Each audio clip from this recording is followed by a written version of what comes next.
lihat. Oke, baik. Kita mulai ya.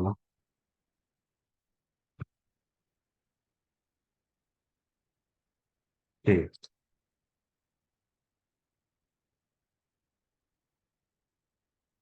hari ini materinya yang akan saya sampaikan itu bukan hari ini, maksud dua pertemuan ini itu ada subprogram dan array. Nah, seharusnya array dulu ya, baru subprogram gitu ya. Tapi nggak tahu nih Pak Ganda bikinnya subprogram dulu baru array gitu ya. Tapi nggak apa-apa ya. Kita sama aja kok gitu. Nah, eh, kalau dua pertemuan yang lalu kalian belajar eh, pengulangan dan kondisional ya. Nah, sebenarnya dengan bermodalkan dua hal ini, mungkin kalian juga udah pengalaman dengan programming ya, beberapa di antara kalian ya. Itu hanya dengan mengetahui pengulangan dan uh, if kondisional gitu ya, itu sebenarnya kalian sudah tahu basic dasar dalam memprogram ya. Ditambah nanti satu lagi mungkin penelitian yang akan saya sampaikan adalah tentang array ya, tapi array itu sebenarnya kan hanya satu tipe data gitu ya, yang selebihnya untuk apa eh, untuk eksekusi aritmatika dan sebagainya ya kita balik lagi menggunakan if dan for gitu ya, itu ya. Oke. Nih, yang kita pelajari hari ini namanya subprogram ya. Ini tidak ada hal baru sebetulnya ya dalam subprogram. Kita hanya mengelompokkan program yang sudah dibuat, yang lalu sudah dibuat, itu kita kelompokkan. Kita beri nama, gitu ya. Nah, kita akan lihat dulu ya, eh, apa namanya, teori dari subprogram ini apa, gitu ya. Mungkin setengah jam. Nanti setelah itu baru kita praktek ya, langsung menggunakan Jupyter Notebook seperti biasa. Nah, kenapa kita membutuhkan subprogram?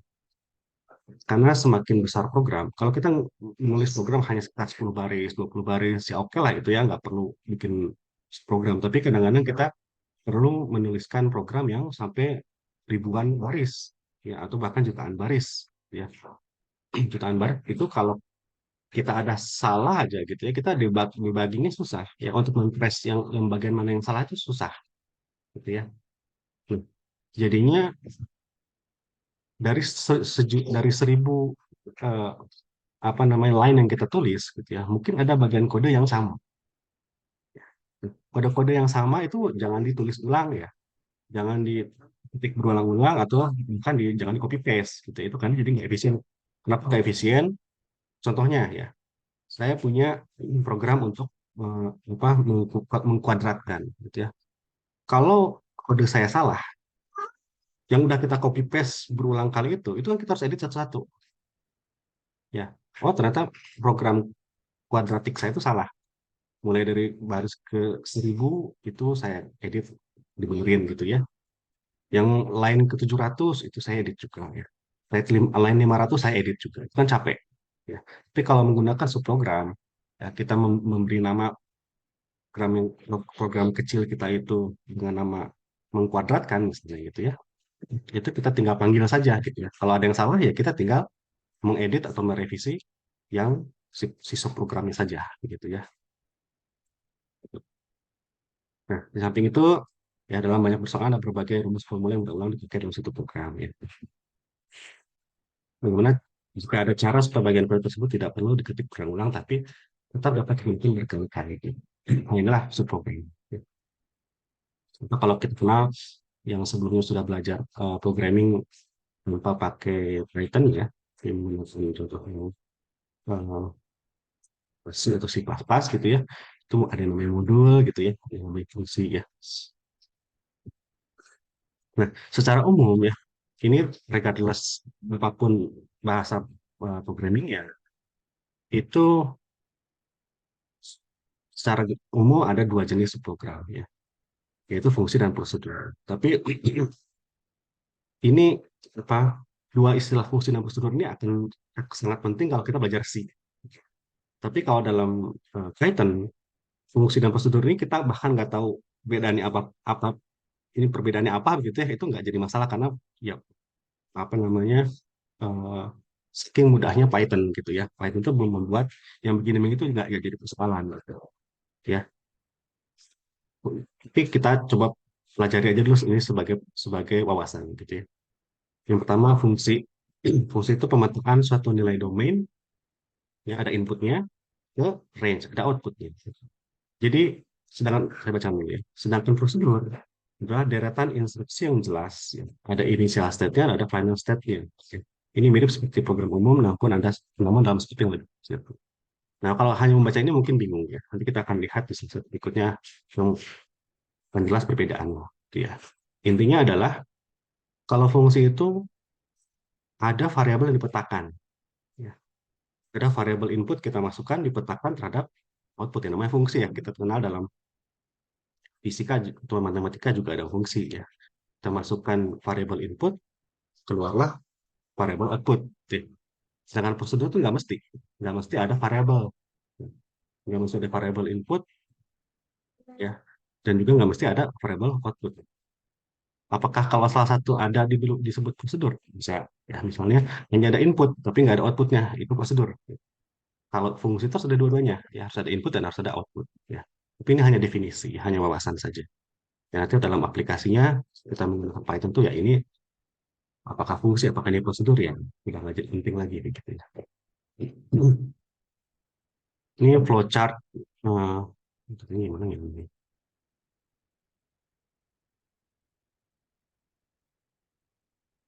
Flowchart simbol.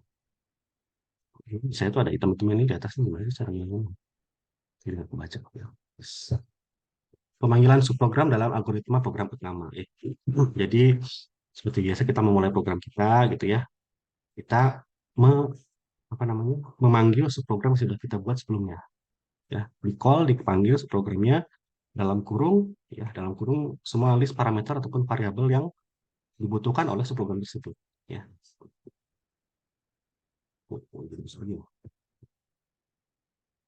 Jadi flowchart terpisah untuk pendefinisian dan realisasi subprogram, prosedur atau function, ada variabel di dalamnya, kemudian dia akan memberikan sesuatu. Gitu ya.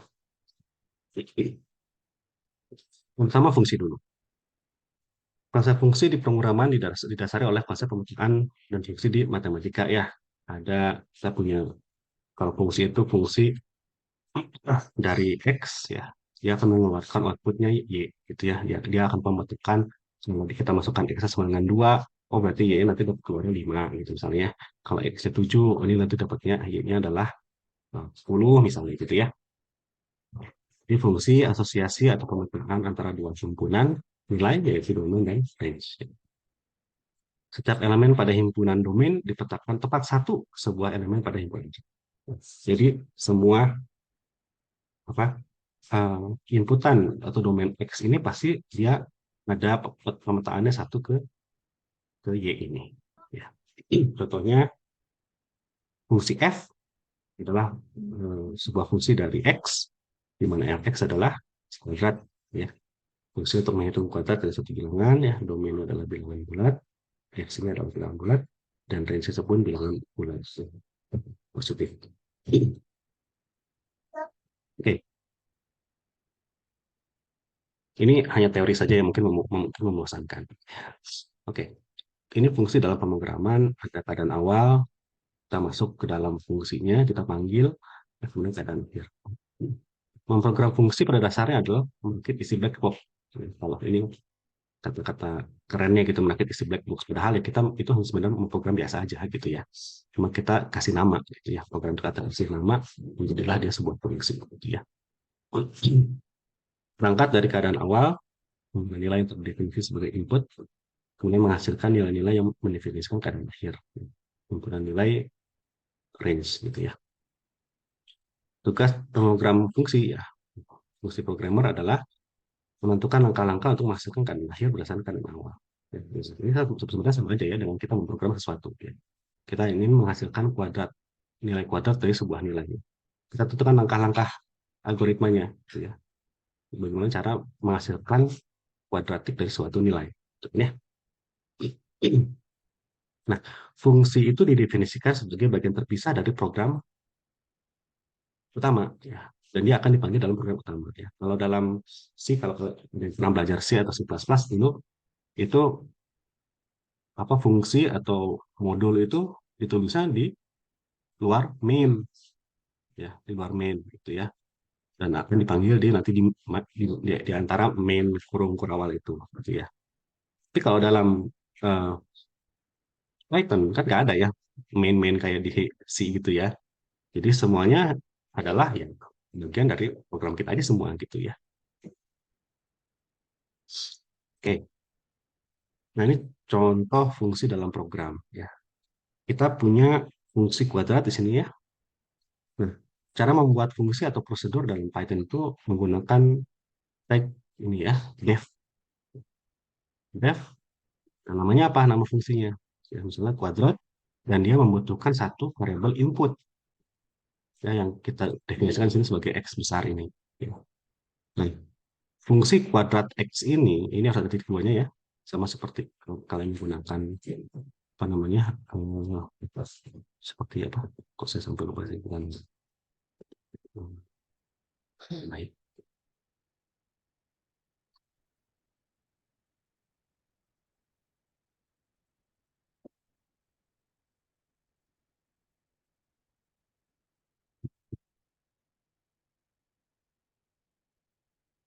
Hmm,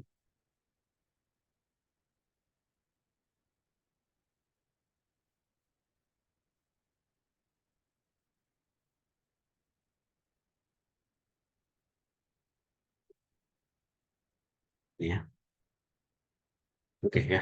Hmm, ini tadi ya ada fungsi namanya kuadrat x, ini harus seperti dua sama seperti if dan or gitu ya. Ini eh, fungsinya adalah untuk menghasilkan kuadratik dari x ya. Jadi x dikalikan x itu dimasukkan ke dalam variabel namanya hasil. Ya. Kemudian yang di return ke program utama adalah si hasil ini. Ya, dia akan mereturn si hasil ini ke program utamanya. Ya. Nah, ini adalah yang warna hijau ini adalah bagian dari apa, fungsinya ya, subprogramnya. Nah, program utamanya warna abu-abu ini ya. Di mana A sama dengan 5 dan B sama dengan kuadrat dari A tambah 10. Nah, di mana A ini akan bersesuaian dengan X. Ya, jadi namanya harus masih sama. Ini case sensitif ya. Huruf besarnya juga harus sama. Kuadrat kurung X. Nah, variabelnya apakah harus sama X dan A? Nggak harus sama ya. Beda pun boleh. Dan A ini akan berasosiasi dengan X. Dan X ini akan diberi nilai 5 ya sesuai A-nya ini. Gitu. Berarti hasilnya adalah 5 kuadrat. Ya, 5 kuadrat ditambah 10. Itu ya. Ini contoh yang paling sederhana. Ini saya bacakan ya. Salah satu baris pada kode produk utama memanggil B 9 kuadrat A tambah 10 di mana A adalah limit. Program beralih dari program utama ke fungsi kuadrat ya, mulai dari baris pertama sampai baris yang mendefinisikan hasil to return. Parameter input diasosiasikan dengan parameter input pada fungsi. Yang tadi saya katakan parameter input A di sini itu akan diasosiasikan kepada input yang dalam uh, fungsi tadi yaitu X. Oke, seperti asosiasikan X ini akan bernilai 5, 5, 5, 5 gitu ya. Kemudian program meninggalkan fungsi ya. Jadi setelah setelah masuk ke return ini program akan meninggalkan fungsi dan balik ke program utamanya. Dan dia akan kembali pada baris terakhir di program utama yang ditinggalkan. Jadi kan di sini dia terakhir ya. Jadi dia akan balik lagi ke sini, dia akan menghasilkan 25 ditambah 10 gitu ya. Sehingga B sama dengan 25 tambah 10 35 gitu ya. Kemudian yang namanya eh, program itu kan ciri khas utamanya sekuensial. Ya. Dia akan apa satu persatu ya. Program itu dibaca dari atas ke bawah satu persatu. Nggak mungkin ada yang lompat. Nggak mungkin dari bawah ke atas. Semua pasti dari atas ke bawah. Dan itu satu-satu baris itu dilalui. Nggak akan ada yang dilewat. Ya, kecuali baris-baris yang ada pagarnya. Kalau ada pagar itu dilewat. Ya. Dan pagar maksudnya ya. Ini contoh lain ya. Buatlah program yang menerima masukan buah buah apa nih? Masukan buah nilai jari-jari lingkaran ya. Bilangannya real, misalnya R. kok ada buahnya sih nggak ngerti nih.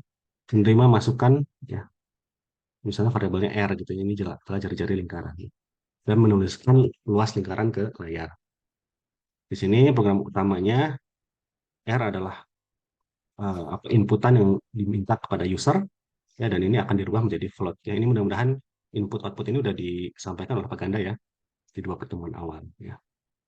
Jadi program akan meminta inputan dari user, dan semua inputan yang dimasukkan oleh user itu dibuat menjadi tipenya float. Ya, mungkin bagi yang belum familiar apa itu float, bukan float es krim ya, itu adalah float itu ya jenis-jenis bilangan ya. Ada yang bilangan bulat ya atau integer, kemudian ada bilangan real. Bilangan real itu yang ada koma-komanya itu ya, itu disebut dengan float.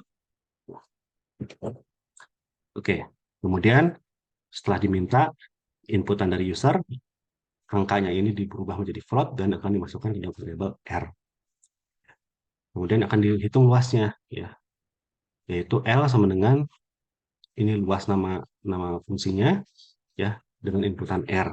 Dipanggil fungsi luas ini dengan masukkan R. Nanti hasilnya akan dimasukkan ke variabel L besar ini.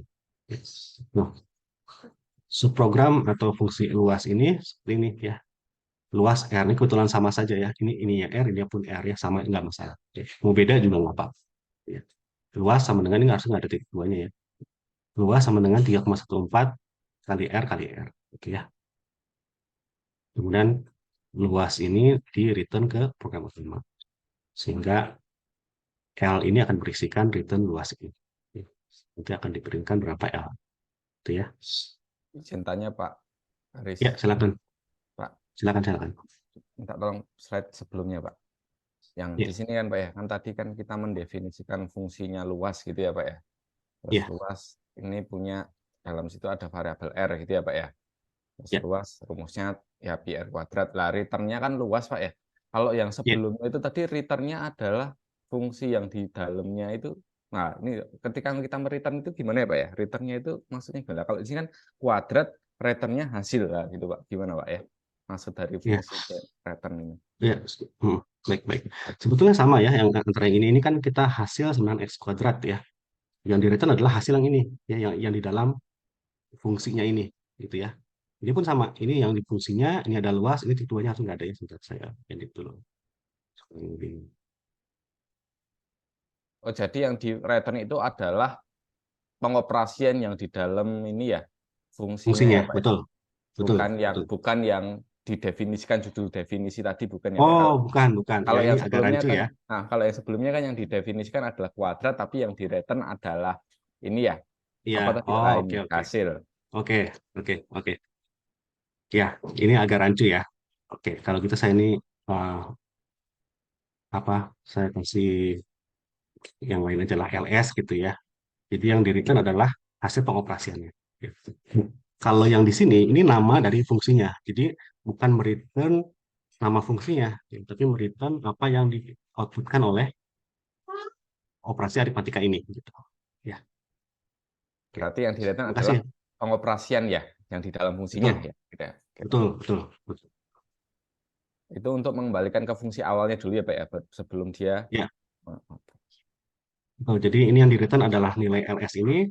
LS ini kan karena dipanggil oleh ini program utamanya, dia akan misalkan ke L. Oke. Ya, saya jadi baru ngeh juga ya, kalau nggak ada pertanyaan ini saya nggak ngeh juga kalau ini namanya sama luas dan luas gitu ya. Jadi yang di return tuh yang mana, yang ini apa yang itu gitu ya. Jadi sekali lagi yang di return adalah yang ini ya, bukan nama dari fungsinya. Baik, terima kasih. Ini yang tadi ya, kita lewat saja. Nah, kegunaan fungsi apa? Program dapat didekomposisi menjadi sub-sub bagian ya. Tiap subbagian dapat didefinisikan sebagai fungsi yang tinggal dipanggil saja. Jadi kalau kita mau menghitung atau mencari nilai maksimum gitu misalnya ya, kita nggak perlu bikin berbaris-baris ya. Kita tinggal cukup panggil untuk apa misalnya cari maksimum, cari max gitu ya. Kita tinggal panggil fungsinya cari max, so kita dapatkan hasilnya. Gitu. Jadi ada ini juga yang kedua ya, code reuse instead of code rewriting. Kata yang harus dikerjakan fungsi banyak di program, dan program jadi lebih sederhana. lebih efisien. Yes. Contohnya fungsi untuk menghitung akar kuadrat, ya. SQRT ini sangat berguna untuk berbagai jenis persoalan.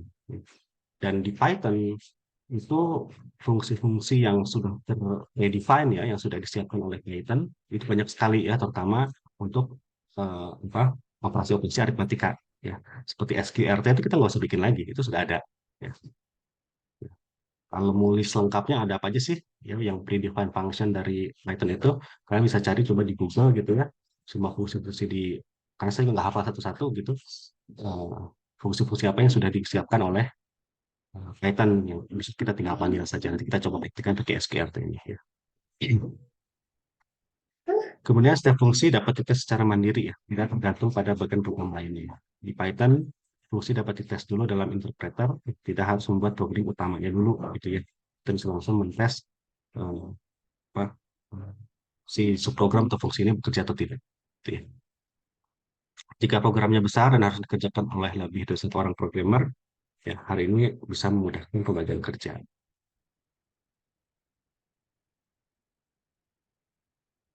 Tahap penggunaan fungsi ya. Ini tadi sudah sebetulnya ya. Kita mendefinisikan fungsi ya. Namanya apa, spesifikasinya seperti apa, ya. Domain inputannya apa, dan range outputnya gitu ya. Ini fungsi harus ada input dan harus ada output. Contohnya ya, fungsi namanya kuadrat, yang nilainya besar, dan inputannya hanya satu variabel itu. Nah, keduanya, kemudian membuat program untuk menghasilkan output berdasarkan input yang sudah disediakan. Ya. Oke, contohnya di sini operasinya adalah X kali X ya. Itu dimasukkan ke dalam hasil, kemudian hasil diri. Oke. Kemudian dalam menggunakan fungsi, kita tinggal panggil dengan memanggil nama fungsinya ya, dan juga dengan apa variabel yang dibutuhkan. Gitu. Kalau ini A nggak ada, ya nggak bisa, ya karena dia membutuhkan suatu variabel input. Ya. Jadi kita sebagai programmer harus tahu fungsinya karakteristiknya seperti apa. Dia membutuhkan berapa variabel input. Satu, dua, inputnya apakah harus string, apakah harus integer, gitu ya. Kita harus hafal, gitu ya. Ya sama seperti fungsi-fungsi persamaan dalam fisika, gitu ya. Apakah v kecepatan itu fungsi dari x saja, gitu ya. Apakah fungsi dari ada x posisi juga, gitu ya. Itu kita harus tahu. Mendefinisikan fungsi ya. Dalam program berarti mendefinisikan di dalam blok kamus. Ada nama, ada spek, domain, range tadi ya. Jadi diulang-ulang sebenarnya ya. Fungsi kuadrat fx dengan x kuadrat, sama fungsi kuadrat ini dibuat bebas ya. Pakai bahasa Indonesia, kalau orang Sunda pakai bahasa Sunda juga boleh gitu. Spesifikan fungsi menghasilkan kuadrat dari x, tipe datanya integer, dan tipe datanya adalah juga integer ya. Jadi kalau dalam Python kan defaultnya integer ya. Kalau kita ingin float ya kita harus definisikan dalam float. Ya. Nama fungsi itu keywordnya def, kemudian spesifikasi fungsi itu ditulis dalam bentuk kayak apa hashtag atau pagar ini ya. Ini nggak wajib, tapi kalau ada ini lebih membantu ya. Ini sebenarnya fungsi apa gitu ya. Kalau cuma lihat namanya benar-benar kan nggak representatif ya. Apalagi kalau fungsi udah fungsi yang sangat kompleks ya. Yang sangat jelimet, udah panjang gitu ya. Namanya cuma A gitu ya. Terus spesifikasinya apa sih gitu ya. Jadi kalau kita nanti debugging segala macam, kita nggak perlu lagi dulu saya nulisnya apa ya gitu ya. Kemudian semua apa namanya, semua aksi program di dalam fungsi kita harus diberi menjorok seperti ini. Ya. Semua yang ditulis menjorok di bawah kata def itu bagian dari fungsi. Ya. Ketika dia sudah ditulis tidak lagi menjorok, itu dia sudah beralih ke program utama. Gitu ya. Jadi kalau dalam Python indentasi ya bahasa Inggrisnya, bahasa Indonesia apa ya menjorok gitu ya. Menjorok itu apa namanya penting sekali. Ya. Bisa, mungkin Pak Ganda sudah sampaikan di blog teman awal ya. Kalau dalam Python kita bisa menggunakan untuk indentasi ya, untuk indentasi itu kita bisa menggunakan ya di keyboard itu pakai tab, atau kalau ingin lebih repot ya pakai spasi kali. Ya.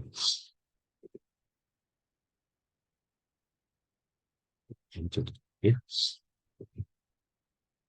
Merealisasikan fungsi, merakit program untuk menghasilkan nilai output, nilai input.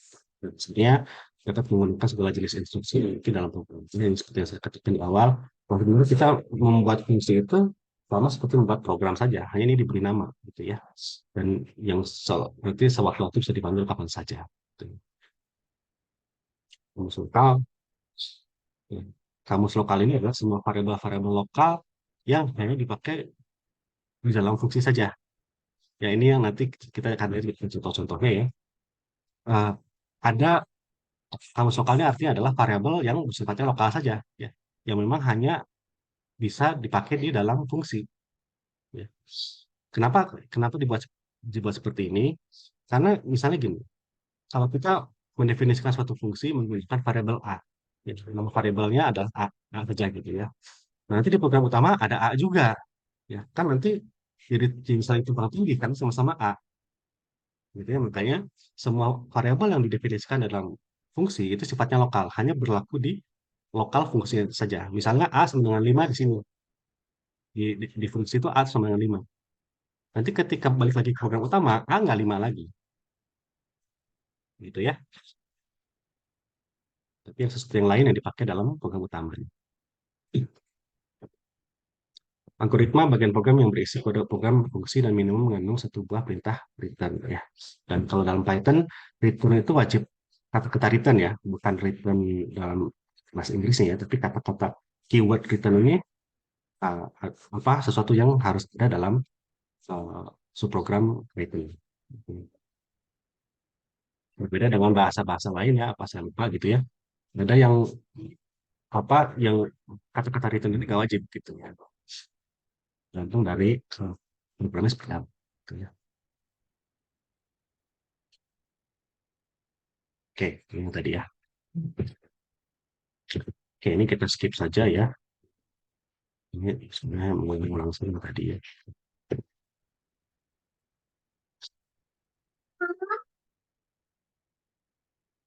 Ini mungkin ya apa sebagai summary untuk fungsi ya. Fungsi dipanggil dalam instruksi program utama atau instruksi di fungsi lain sebagai bagian dari ekspresi.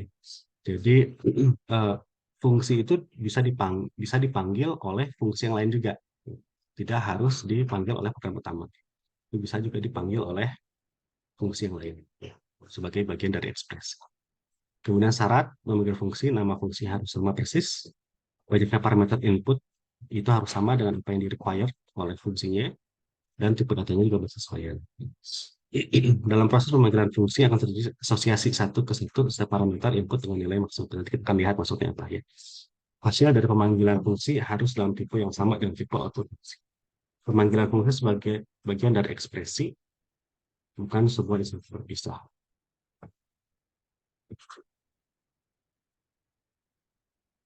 Ini contohnya kuadrat, masuk kuadrat.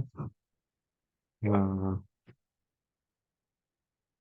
lah, ini sedikit tinggal dari langsung aja ya. Oke, kita sekarang coba beralih dulu ke prosedurnya.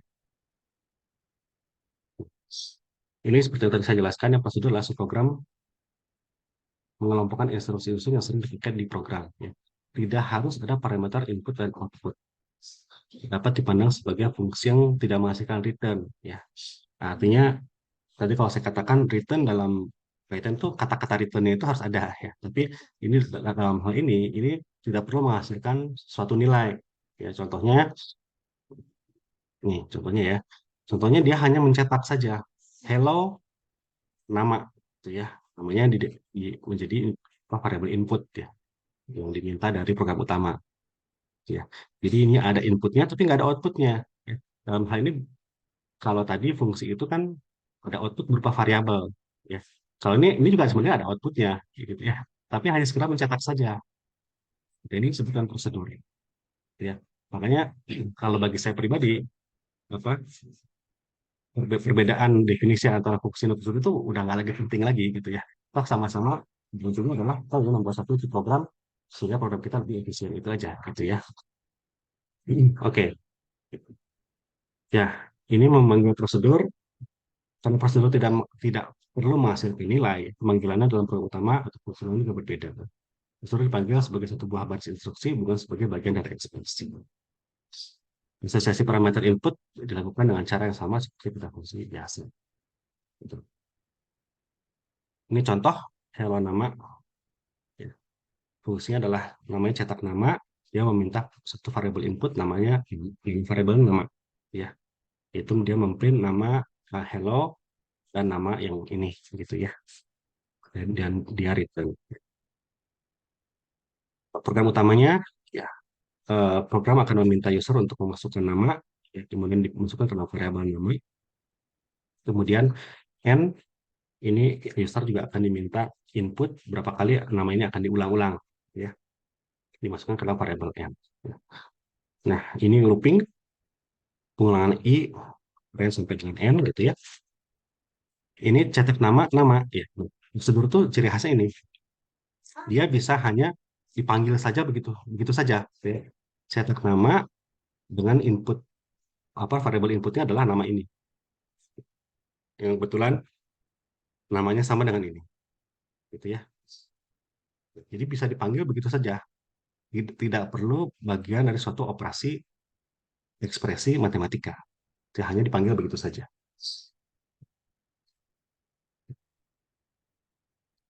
Oke. Nah, ini beberapa fungsi standar Python ya, fungsi-fungsi yang memang sudah disiapkan oleh Python ya, kita nggak perlu bikin lagi gitu ya. Contohnya ya, jadi ada beberapa library dalam Python. Salah satu library yang mungkin kita sering akan pakai ya dalam dunia engineering itu adalah math ya.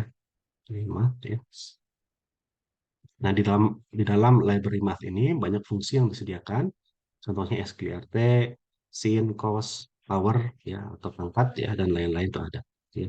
Cara memanggil library ini ya, semudah from math import bintang. Artinya dari library ini kalau saya artikan dalam bahasa Indonesia ya, dari library math itu diimport semuanya, bintang itu semuanya. Ya. Atau kalau apa, cara lainnya adalah semudah import ini ya, ini sama aja gitu ya, import gitu ya. Atau nanti juga dalam contoh yang akan kita coba praktekkan ya dalam Jupyter Math ini ya, ada beberapa nama ada beberapa nama library yang cukup panjang gitu ya. Kalau Math kan singkat ya. Kalau yang panjang-panjang gitu ya, sudah nggak hafal apa nama library-nya gitu ya. Bisa kita aliaskan ya. Import math SM misalnya gitu. Jadi nanti ketika kita memanggil fungsi-fungsi sqrt, sin, cos itu ya, itu kita nggak harus karena nanti pas dipanggil tuh kalau kalau semua fungsi yang sudah define oleh Python, cara memanggil sqrt itu nggak sesimpel hanya sqrt aja nggak gitu ya. Tapi harus ada math dot sqrt gitu ya. Kalau kita sudah define apa dialiaskan sebagai m ya m dot sqrt itu ya. Jadi kita akan lihat. Oke, mungkin sampai sini kita lumayan lama juga ya, setengah jam. Eh, ada pertanyaan dulu sebelum kita beralih ke Jupyter Notebook. Mau bertanya, Pak. Ya, Tadi ini, Pak, mungkin di slide awal yang tentang kuadrat itu, Pak. Returnnya itu kan return hasil tanpa tanda kurung, Pak ya. Nah, pas yang di ya. setelahnya itu yang luas lingkaran, nah returnnya itu ada tanda kurungnya, Oh, Pak. Nah, itu ya. harusnya pakai kurung apa enggak, Pak ya? Oke. Sebetulnya kalau dalam Python, dalam kurung nggak jadi masalah. Ya, mau mau pakai kurung, mau nggak pakai kurung itu boleh. Kalau dalam Python, karena Python tuh sudah memudahkan kita dalam memprogram ya. Ya, kalau boleh nggak pakai kurung, mending pakai kurung aja gitu. Karena ya, repot kan, kita harus langsung apa namanya tekan tombol lagi gitu ya. Gitu. Satu lagi, Pak, berarti kalau misalnya kita pakai subprogram ini, program utamanya harus berada di paling bawah, Pak ya, urutannya, Pak ya? Ya, kira-kira begitu. Hmm. Jadi, Dev, sebentar. Tapi rasanya ya, itu kan rasanya itu Python 2 ya. Saya jangan lupa nanti kita praktekkan ya. Rasanya ya, kalau di Python 2 itu harus begitu ya. Tapi sekarang kita menggunakan Python 3 ya. Python 3 itu rasanya udah nggak begitu ya.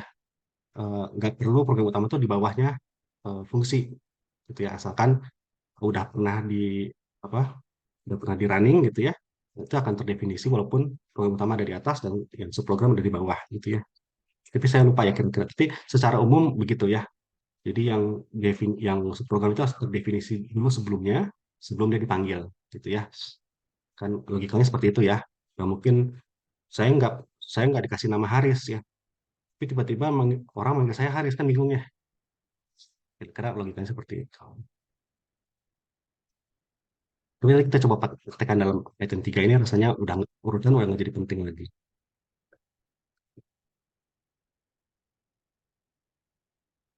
Mudah-mudahan menjawab ya. Yang tanya Pak Haris. Iya, silakan Pak. Pak Aris tadi kan kalau di fungsinya di dev tadi di dalamnya kan udah ada variabelnya. Nah, variabel yang itu katakanlah saya nyebut R gitu ya. Variabel R. Iya. Di situ berarti cuma R-nya itu berlaku di misal ketika kita di luar fungsi dev itu apakah R itu juga mengacu sama itu atau dia udah menjadi variabel yang berbeda ya kalau sama-sama saya ketik R aja. Nah, nanti kita coba lihat ya kita coba praktekkan di sini ya di Jupyter Notebook kita akan lihat ya. Oke. Sebetulnya itu R yang berbeda ya. Tapi nanti Oh, kita ya. akan lihat ya supaya nggak cuma sekedar kataan kita akan lihat. Terus yang tadi satu lagi Pak, yang terkait fungsi dan prosedur tadi kan kayak perbedaan utamanya kalau kalau di fungsi returnnya ada habis itu ada variabel ya return hasil kata. Ya, Kalau yang di ya, prosedur kan enggak ya Pak ya. Itu karena ya. mengacu sama pengoperasian di tengahnya ya Pak, ya? Pengoperasian di dalam fungsi atau prosedur tersebut ya. Eh, jadi kalau dalam Python kata return ini, gimana tadi ya? Nah, ini ya. Kata return ini hanya simply berarti itu balik ke program utama, gitu ya. Gitu, bukan mereturn sesuatu gitu. Berarti Kalau kalau di yang fungsi itu dia mereturn sesuatu. Hmm. oke. Berarti kan karena Tuh. dia kalau ini prosedur itu pengoperasiannya karena tidak merujuk pada suatu pengoperasian ya Pak ya. Lah itu ya Pak. Maksudnya di dalam dev-nya itu. Sebetulnya nggak mesti pengoperasian sih Pak. Cuma kan Oh, kita dalam engineering ya kita biasanya dengan operasi-operasi matematika gitu ya. Tapi sebenarnya nggak mesti eh, proses-proses matematika gitu ya. atau Pokoknya suatu proses apalah ya nggak mesti betul kalkulasi sih betul Pak. Betul. betul betul. Jadi selama setelah kata-kata return ini ada suatu variabel yang dikembalikan istilahnya ya, ada yang di outputkan oleh fungsi ini atau subprogram ini itu disebut fungsi gitu. Dan ini kalau kalau yang namanya prosedur ini nggak mesti ada outputnya dan ini juga nggak mesti ada variabel inputnya. Contohnya print hello ini sesimpel hello hello Anda misalnya gitu ya. Gitu. Ini kan untuk hanya memprint ini saja tidak perlu variabel input dan nggak perlu variabel output ya hanya mencetak sesuatu aja gitu ya. Ini adalah prosedur. Terus apa yang terjadi kalau di dalamnya itu ada ngeprint dan print juga ada juga kalkulasi Pak. Yang di return Iya, yang di gimana Pak? return ada variabel itu jadi fungsi. Fungsi. Meskipun di dalamnya juga ada print f katakanlah print itu tadi ya. Iya, Oh, makanya ini sebenarnya definisinya jadi kurang kurang kurang ngena ya kalau dalam Python ya karena sama-sama aja misalnya begini. Misalnya saya kembalikan ke tadi ya. Misalnya seperti ini V ya. Di mana V adalah ini. Ini jadi fungsi Pak. Gitu ya. Karena ada variabel yang dikeluarkan oleh fungsi tersebut ya. Nah, sebetulnya definisi fungsi dan prosedur di Python tuh udah bias sekali ya. Udah nggak lagi penting begitu ya kalau seperti yang tadi di awal ya. Yang menjadi penting itu kalau kita rasanya C atau C++ udah lupa juga gitu ya. Karena dalam beberapa bahasa programming ada kalau prosedur ini nggak perlu dituliskan. Jadi kalau prosedur ini tuh nggak ada, return tuh nggak ada, hanya begini saja gitu. Nah, gitu. Tapi kalau dalam Python kata return tuh harus ada dalam setiap subprogram. Ya kalau enggak, ya dia nanti nggak akan balik ke program utama gitu. Ya, jadi ya apa namanya? eh, Ya dulu ceritanya begitu. Kenapa harus ada definisi fungsi, prosedur dan lain-lain modul ya. Tapi kalau dalam Python, rasanya kita nggak perlu pusing-pusing dengan penamaan itu. Gitu ya. Yang jelas, kalau kita butuh ada variabel yang dikembalikan, ya udah itu namanya subprogram apa gitu ya.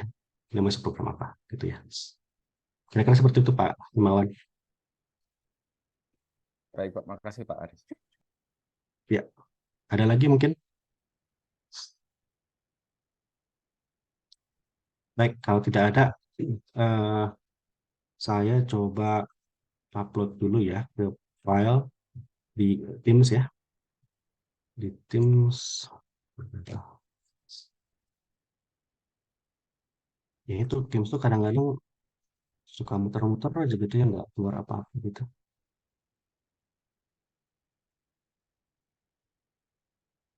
Saya kopikan file. Oh ya, saya lupa jadi.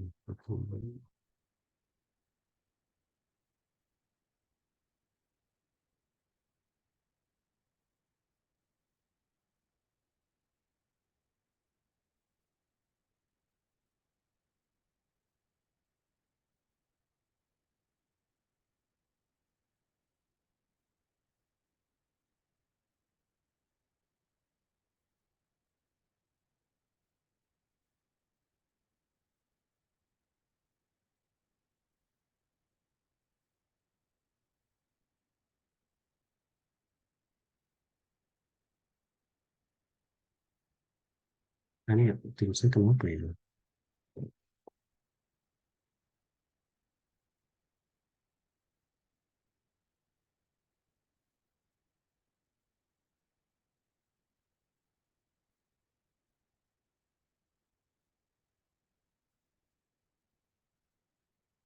Tapi bisa artinya Teams sama Teamsnya nggak kurang apa.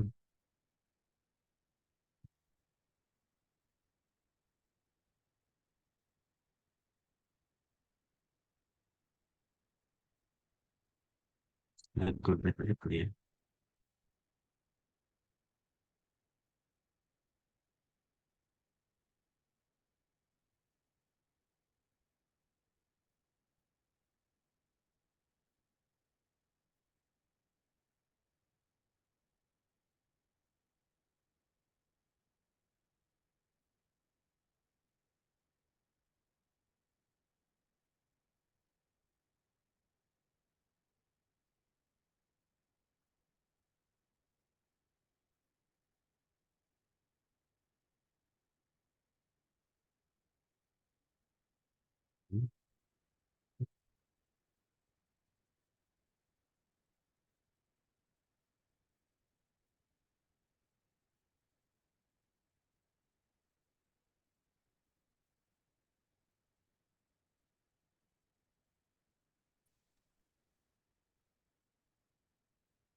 Saya copy link G Drive di chat ya Bapak Ibu. Silakan diklik di chat tersebut. Kemudian ada file .py .ipynb itu di copy ke apa namanya ke working directory-nya Bapak Ibu. Ya.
Baik, sudah semua ya.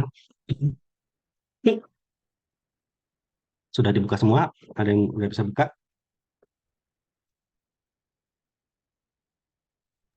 Udah, Pak. Sudah semua ya. Filenya di copy ke working directory yang kemarin sudah disampaikan oleh Ganda, taruh di situ, kemudian dibuka Jupyternya, kemudian dibuka file yang tadi dikopikan.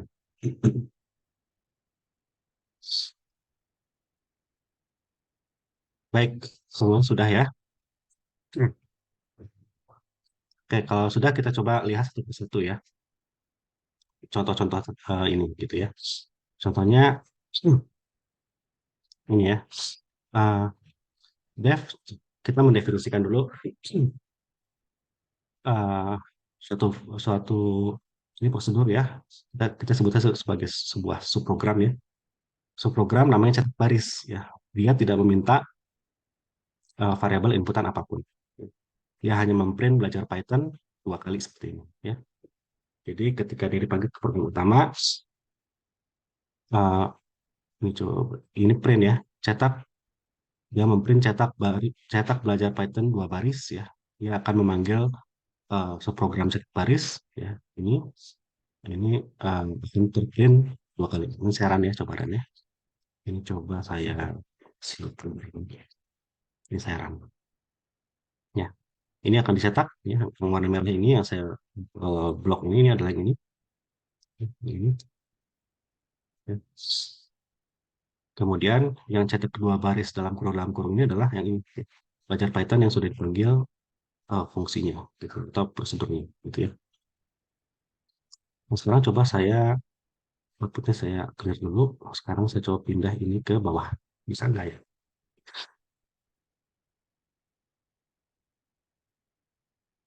Ya, bisa kan ya? Jadi ini me- apa tadi? Menjawab pertanyaan siapa tadi ya? Saya lupa. Jadi apa pendefinisian fungsi atau subprogram itu tidak harus di tasnya program utama.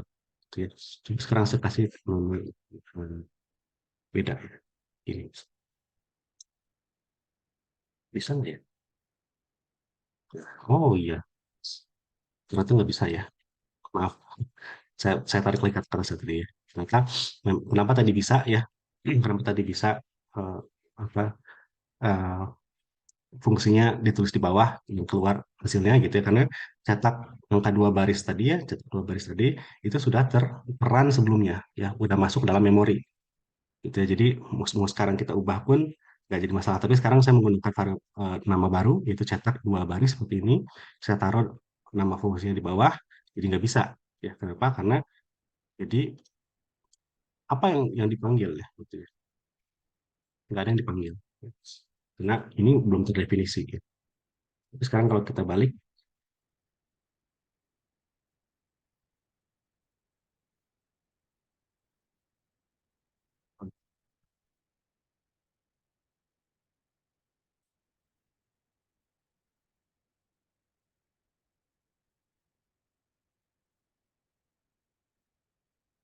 mungkin jadi oke, ya ya. Jadi maaf ya, yang tadi saya tarik lagi ya. Artinya yang semua subprogram itu harus ditulis sebelum program utamanya. Ya,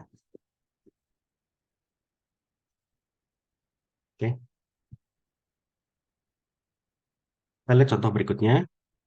Kita mendefinisikan eh, Pak Haris, apa? izin tanya Ya, Pak. Kalau yang pertama hmm. ini tadi ini kan prosedur ya Pak ya. Ini nggak pakai return Pak ya. Oh iya, ya. Sudah, bentar. Wah, iya, iya. Jadi itu suka balik-balik ya, maaf ya Bapak Ibu ya. Jadi saya baru ingat. Jadi ini kan di contoh-contoh di dalam PPT ini kan semuanya pakai return ya. Jadi ketika PPT ini dibuat itu ini menggunakan Python 2 Bapak Ibu ya. Di Python 3 itu ini saya baru ingat juga ya. Kalau di Python 3 itu nggak usah pakai return lagi. Terus Ini masih prosedur apa bisa fungsi juga Pak tanpa return?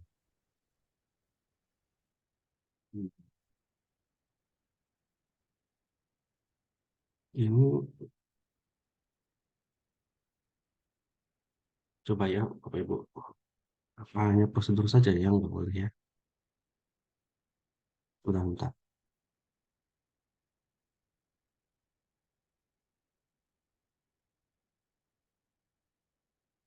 Oh iya ya, betul-betul. Ini kalau saya lihat ya, kalau lihat dari contoh-contohnya ini saya udah lama sekali nggak mengajar ini. Saya lupa, lupa begitu ya. Eh, ini kalau lihat dari contoh-contohnya, semua yang menggunakan return ini adalah fungsi ya. Return X, Y gitu ya, apa yang di return gitu. Sedangkan yang prosedur, ya seperti memprint gini ya, ini nggak pakai return lagi gitu ya.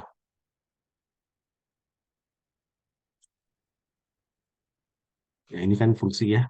Fungsi dia pakai return, apa yang di return adalah jaraknya gitu ya. Sedangkan ini contohnya tadi ya, yang memprint belajar Python ini kan prosedur ya.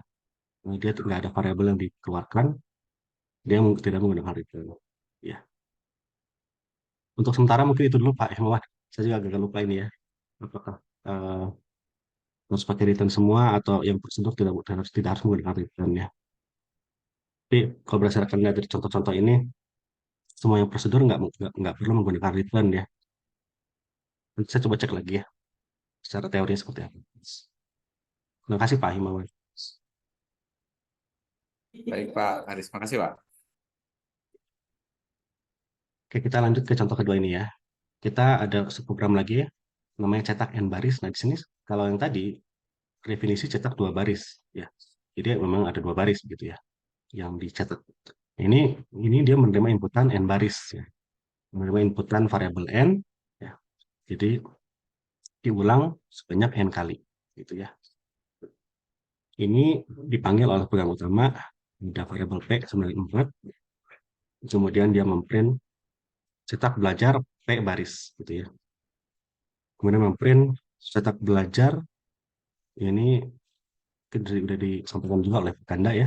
Jadi cara memprint memprint sebuah variabel itu ya, salah satu caranya seperti ini ya. Dia ada dalam tanda petik seperti ini ya.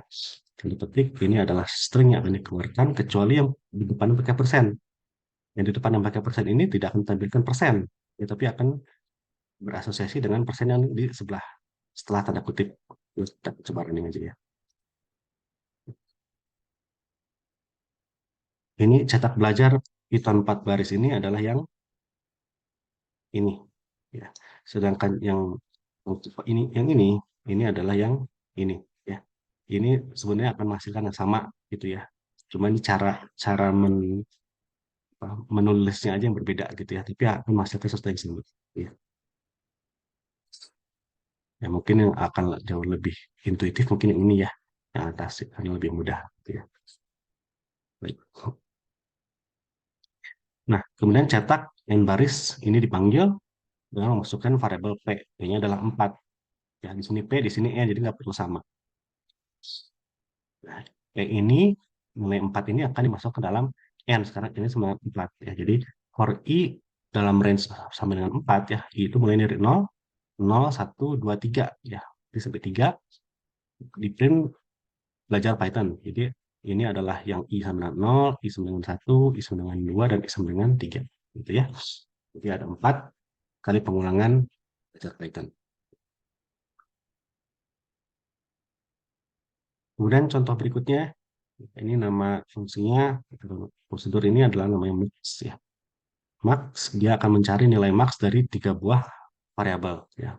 Variabel yang dimasukkan adalah X, Y, dan Z. Kemudian di program utama, ini namanya, program akan meminta input dari user, masukkan 3 buah bilangan integer. Gitu ya. Ini dievaluasi, dieval, itu adalah salah satu teknik untuk apa namanya menjadikan apapun yang diinputkan oleh user itu akan menjadi integer ya. Itu nanti 3 buah. Maksudnya gini ya, eval ini kalau saya run ya, eval itu saya memasukkan 3 buah integer tapi nggak seperti ini cara masukinnya ya. Oke, spasi 1, 2, 3 gitu ya. Siapa komanya? Lupa lagi. 1, 2, ya. Koma ya, kalau eval itu pakai koma. Karena kalau nggak pakai eval, memasukkan input 3 buah bilangan itu kan harus satu-satu sebetulnya kalau mau apa, mau pakai cara konvensional ya. Kalau cara konvensional kan seperti ini. Terus kasih ke dulu ya. Kalau cara konvensional kan seperti ini. I input ini ya, ini diulang 3 kali. I jirangka. Gitu kan ya, masukkan 1 buah buah 2 itu ya. Yang kalau cara konvensional seperti ini ya, tapi jadinya capek gitu ya. Yang masukkan sebuah 1 gitu ya. Kok nggak keluar? Oh, yang ini kali ya salah. Harus di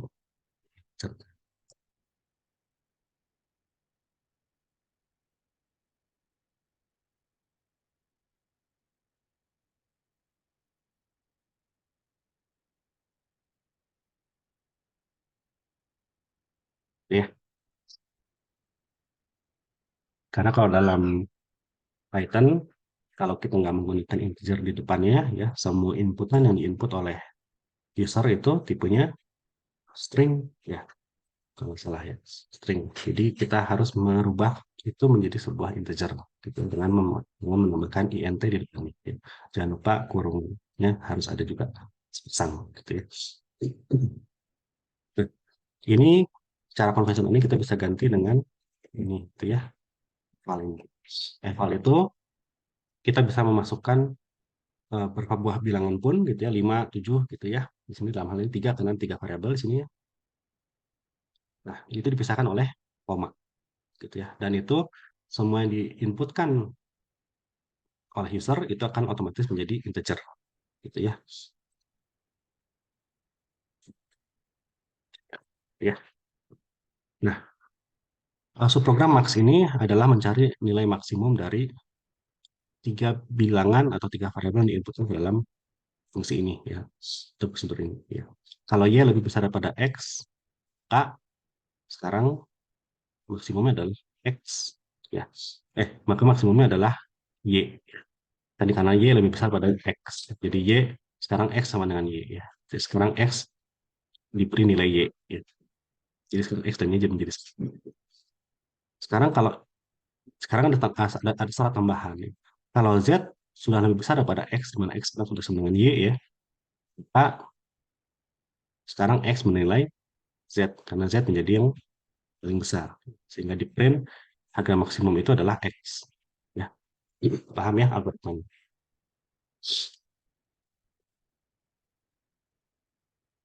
Coba kita sekarang run. Terus itu gitu ya. Artinya yang ini nggak dijalankan. Ya. Jadi X masih tetap Y. Gitu ya. Ya, baik. Kita coba lihat. Ini Pak Aris, persen Oh, sama boleh, persen boleh. X tadi ini fungsinya apa Pak ya? Modulus Pak atau gimana? Oh, yang ini ya. Ini bukan modulus. Jadi, kalau persen saja itu modulus. Ya, misalnya 2 persen 2 gitu ya, modulusnya 0 gitu ya kan ya. Nah, kalau persen D atau persen F gitu ya, itu tipe dari output. Ya, persen D itu adalah integer. Ya. Nanti ada persen F itu adalah untuk bilangan float. Ya. Artinya semua persen D yang keluar dalam petik, ya, baik petik 2 ataupun petik 1, ya. Ini artinya bukan modulus, tapi artinya ini tipe data. Nah, di mana ini semua yang berawalan persen ini akan diganti oleh sebuah nilai. Nilainya adalah ini, ya, yaitu X. Nilai X itu ada variabel yang ini, X ini. Oh, ini Itu bukan Pak. yang di dalam petik ini bukan jadi string semua ya Pak ya. Ternyata di dalam Enggak, stringnya bisa dijadiin betul. variabel ya Pak ya. Betul, betul, betul, betul. Kalau di Python ada seperti itu. Ini akan sama kalau kita buat ini tadi.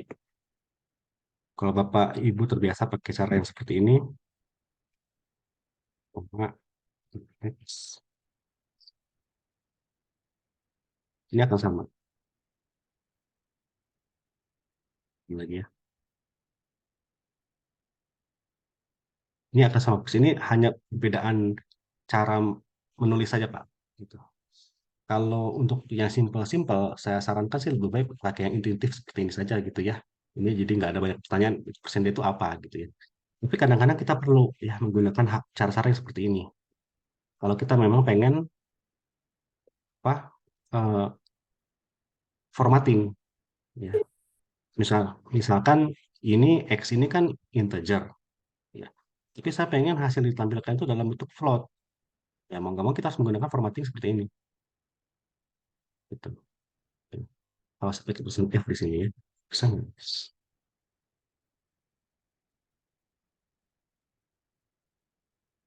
Jadinya floating sekarang, jadi float, jadi bilangan real. Begitu, Pak. Jadi lebih kepada formatting.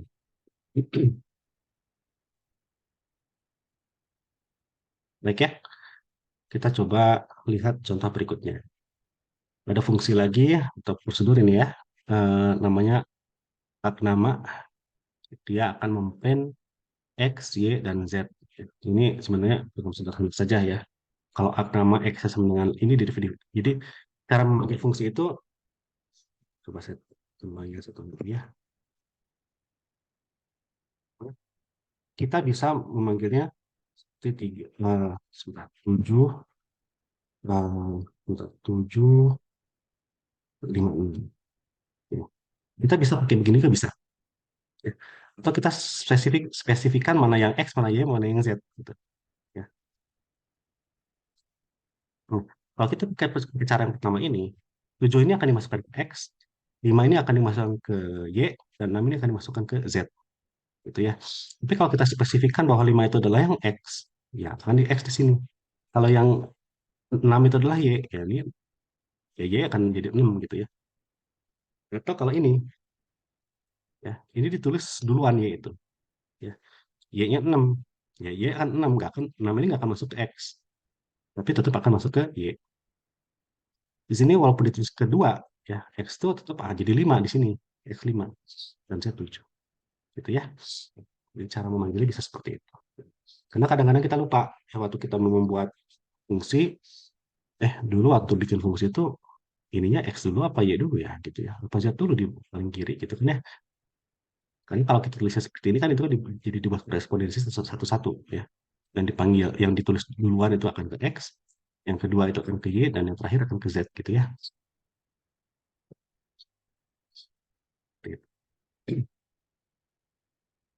Sekarang kita coba lihat contoh berikutnya ya. Ini ada fungsi ulang, yang namanya ulang, di mana dia menerima eh, variabel namanya str, koma, apa nih jum nih? Oh jumlah ya. Jum sama dengan 5. Gitu ya, titik 2, dia akan memberikan hasil perkalian str dengan jum, di mana jum sudah didefinisikan sebagai 5, ya sudah di predefine sebagai 5. Jadi kalau saya si str ini saya run, ini saya masukkan, saya panggil nama fungsinya ulang, dan stringnya saya masukkan hi. Gitu ini. Hi ini akan masuk ke dalam str, ya, dan jumlah kan sudah ada 5 ya. Kan akan diulang 5 kali ya. 1, 2, 3, 4, 5 kali ya. Seperti itu. Nah, sekarang ada high, tanda petik high, koma 2. Ya, artinya 2 ini akan dimasukkan ke dalam variabel jum. Yang tadinya 5 sekarang jadi 2. Ya, jadi sekarang hanya high saja. Gitu ya. Gitu. Nah, sekarang kan mungkin Pak Ganda juga sudah menyampaikan ya di eh, pertemuan kemarin ya, kalau dalam Python itu, kalau sebuah string dikalikan dengan angka, itu artinya diulangi 2 kali. Ya, nggak menjadi kalian matematika ya, karena katakanlah di sini ya, saya masukkan angka 3 ya. Sini 3 ya. Ini kalau saya run, kira-kira hasilnya apa? Ya double, Pak. Kenapa? Tiganya tercetak Double? 2. Iya, betul ya. Jadi 33 ya, bukan 3 kali 5. Bukan 3 kali 2. Bukan 6 gitu ya. Tapi tiganya double 2 kali ya. Karena ini tiganya sebagai string. Ya, karena dalam ketik ya. Gitu. Ya. Nah, kemudian kalau kita apa namanya eh, fungsi ini dimasukkan ke dalam variabel f. Kemudian f ini ya dikasih inputan halo ya. Ya jadinya sama seperti kita dia ulang halonya 5 kali gitu ya. Gitu. Sama seperti yang ini.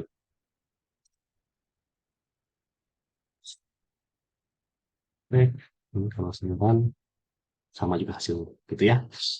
Jadi hasil dari pemanggilan suatu fungsi itu bisa dimasukkan ke dalam suatu variabel gitu. Dalam hal ini f gitu ya. Seperti itu ya. Dan sekarang apa yang terjadi kalau kalau ini angka tiganya nggak pakai titik? Kira-kira apa hasilnya?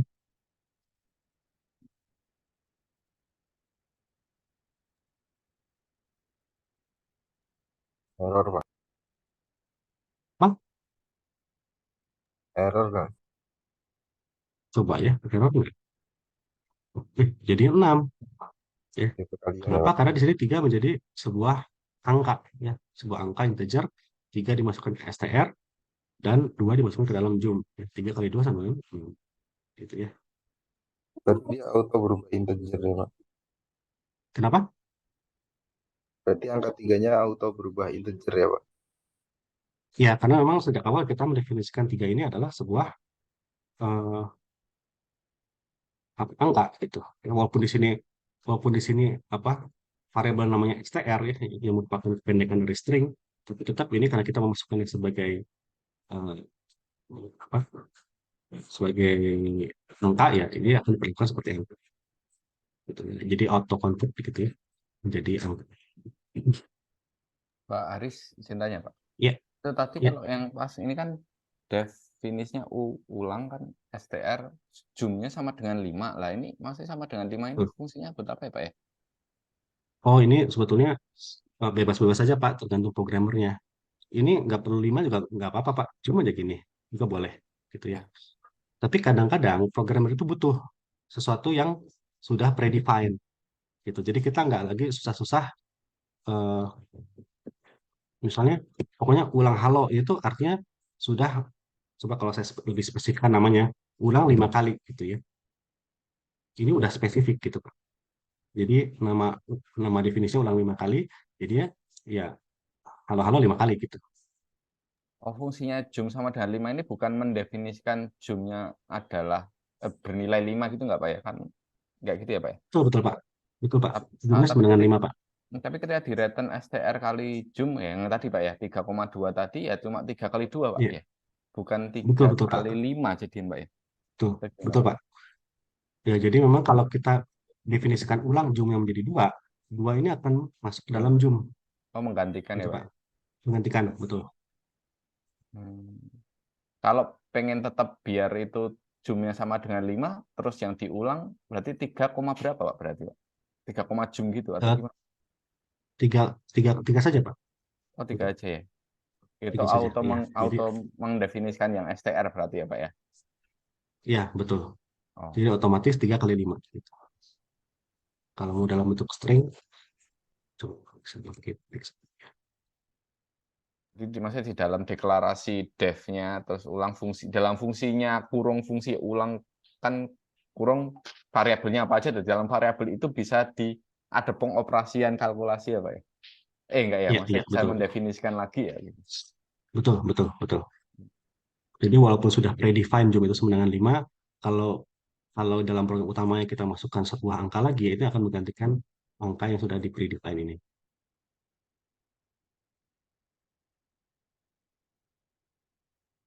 Itu kira-kira ya. Nah, sekarang kita lihat program contoh berikutnya ya. Nah, di sini apa namanya, si fungsi itu dipakai untuk eh, apa, fungsi dipanggil dalam fungsi lain gitu ya. Contohnya di sini ada, ini saya kayaknya harus run dulu deh. Oke. Nah, eh, kita punya punya fungsi baru namanya proses. Dia menerima input A dan B ya. Dia akan return A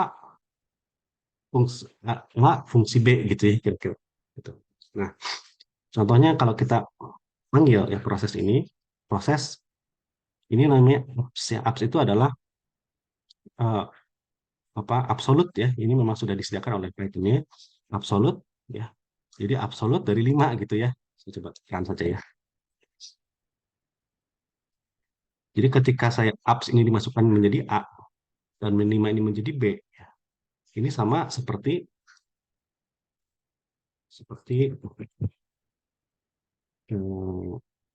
gimana ya, sequence.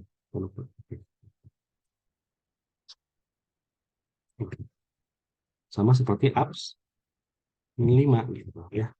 Ini kan sama. Kerja apa sih kalau itu tuh.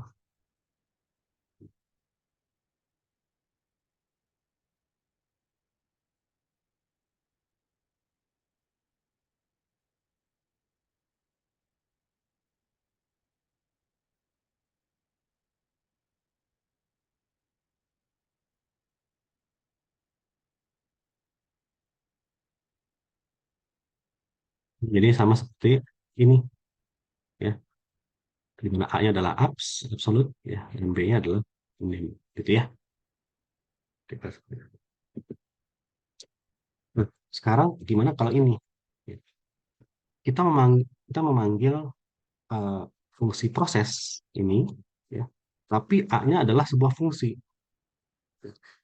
A-nya adalah sebuah fungsi ulang yang sudah kita definisikan tadi sebelumnya. Gitu ya. Kemudian B-nya adalah min 5. Kira-kira nanti hasilnya apa?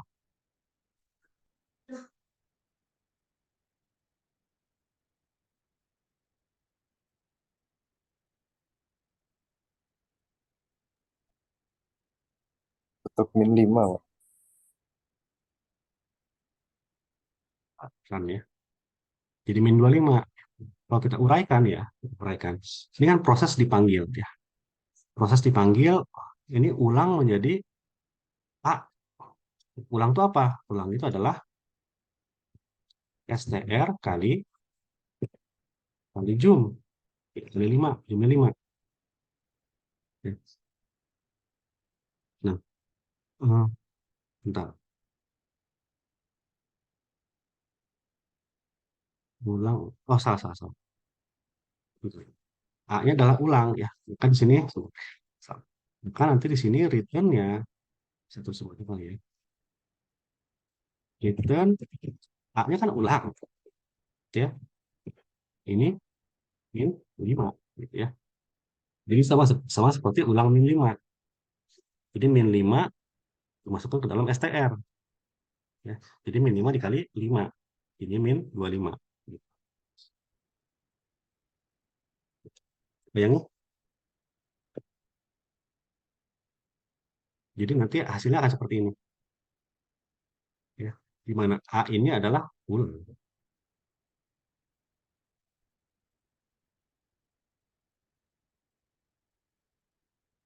Itu ya.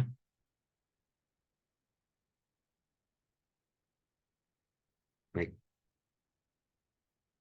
Nah, sekarang kita akan coba memanggil fungsi-fungsi dalam library Python ya. Dalam hal ini library-nya adalah map ya. Di cara memanggilnya, kalau tadi kita mendefinisikan fungsi atau prosedur itu menggunakan def ya. Kalau ini kita hanya tinggal memanggil ya, library apa yang mau kita butuhkan gitu ya. Kita coba import math SM ya. Sebenarnya nggak SM ini nggak wajib ya. Sampai sini kan cukup sebetulnya import math. Tapi kita ingin menyingkat ini di alias tuh GM.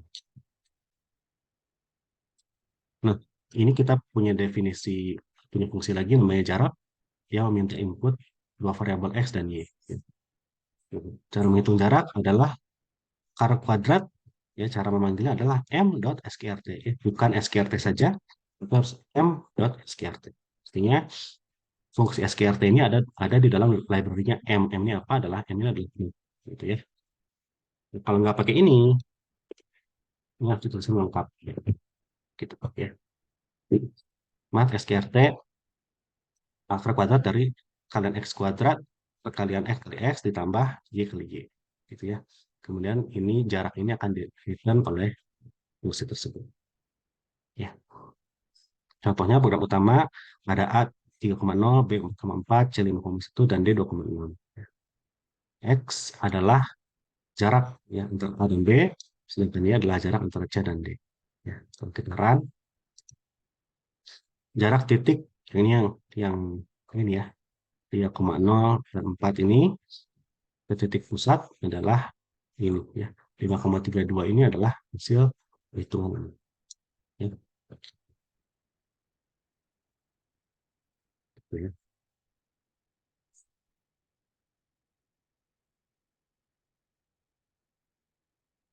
Ini kalau mau dibuat lebih enak itu nggak begini ya. Ini dibuat variabel gitu ya. Ya, persen F ya. Ini akan menjadi persen persen B. Itu kali ya, coba ya. Sama Pak. Tapi apa ya? Coba.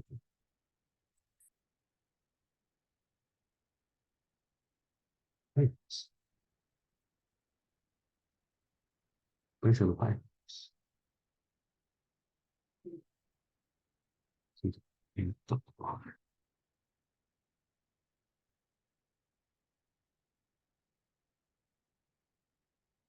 situ.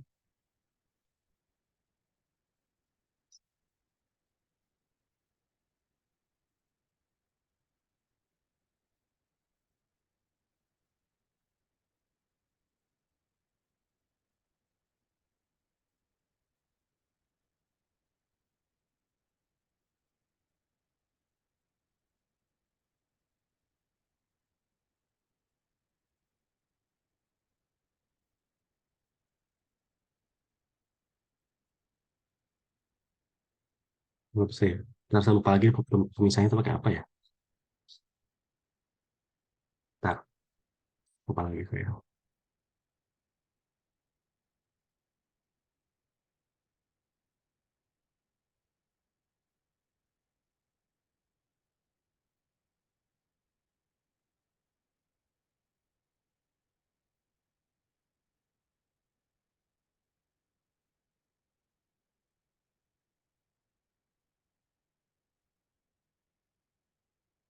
Oh, oke, oke.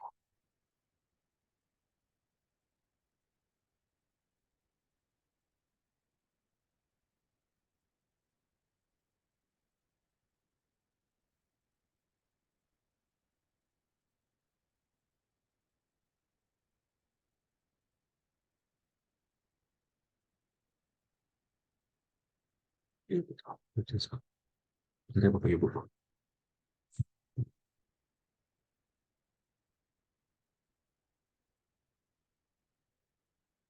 Saya salah apa lagi?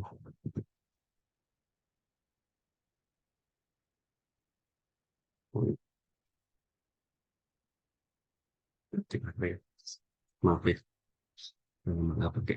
Baik. Ya kira-kira seperti ini ya. Kita kan nggak pengen ini dalam ya kira-kira seperti ini. Kalau kita buat nanti awalnya gini. Jadi jarak titik 3,0 ke 3,3 dan 4,4 dengan posisi adalah sekian. Jadi kita nggak perlu repot-repot ketika A dan A, B, C, D-nya berubah, ini kita harus ubah manual gitu ya. Gitu ya. Kira-kira seperti itu. Nah, baik.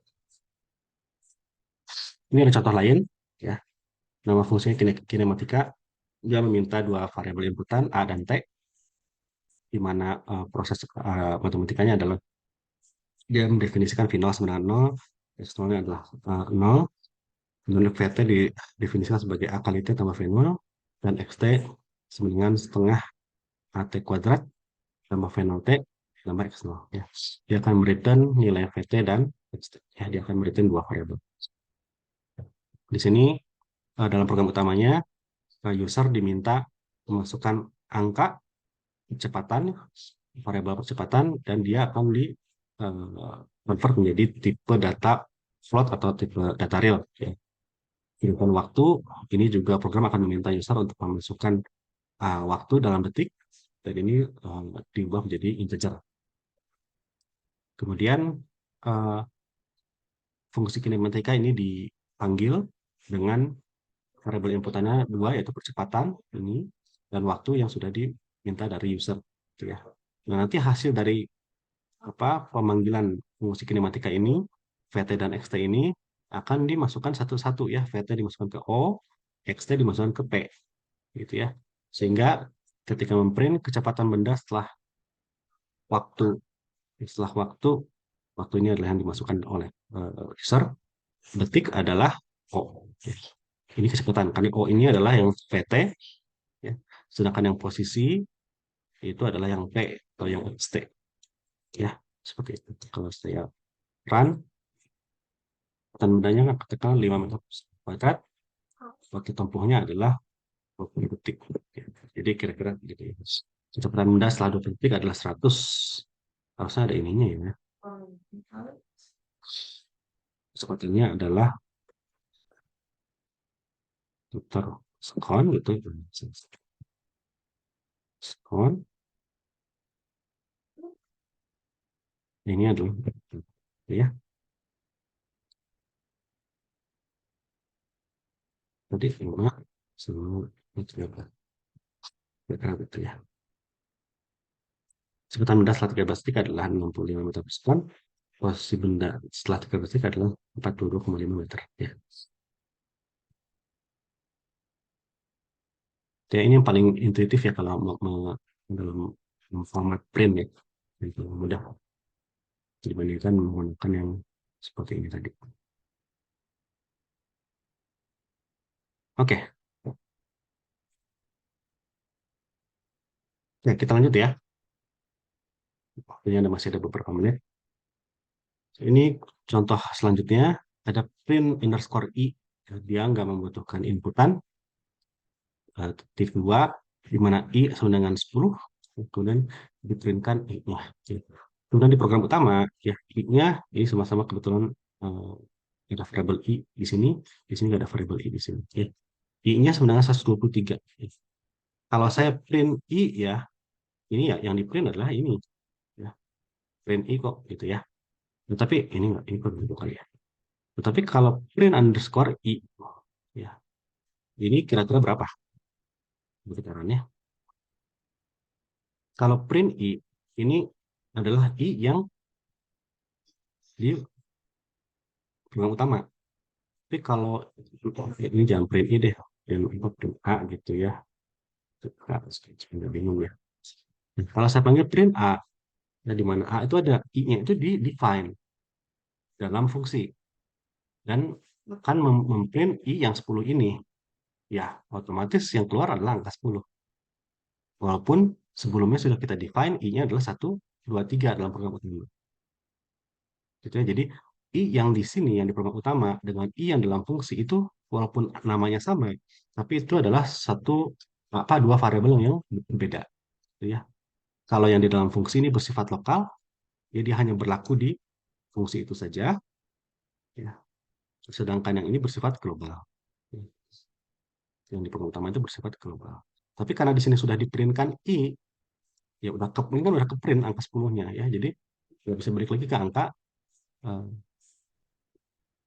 2, 3 ini. Beda halnya mungkin yang beda ya.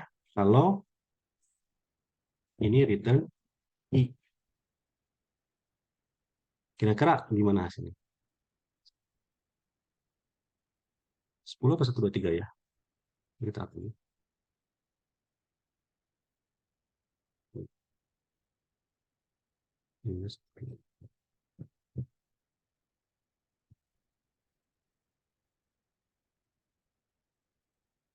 Ini akan tetap 10 ya. Kenapa? Karena ini sama seperti kita mau menggantikan I menjadi 10 di sini. Ya, sama seperti ini.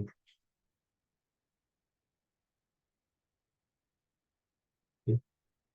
Jadi return nilai I yang baru. Oke, terakhir dia gini ya.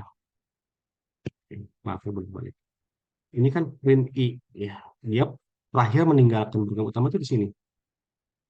Dia mereturn nilai I yang baru ke sini. Jadi yang lama ini udah nggak ada lagi. Digantikan oleh 10.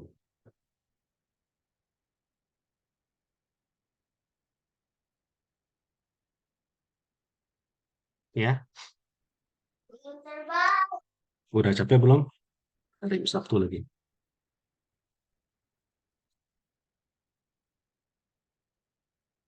Sebenarnya ini ada sudah beberapa sih. Atau kita break dulu lah 5 menit ya sampai jam 9.10 ya.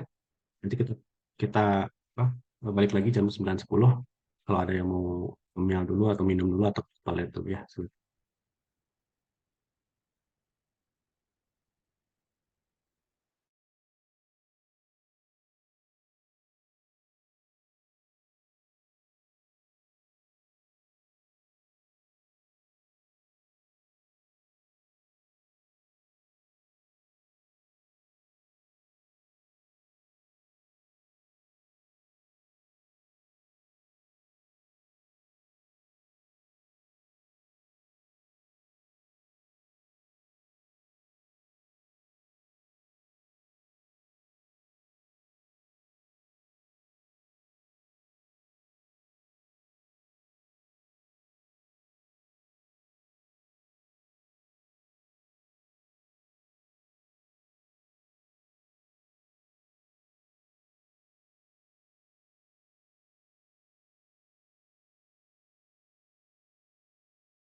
Baik, kita lanjutkan ya.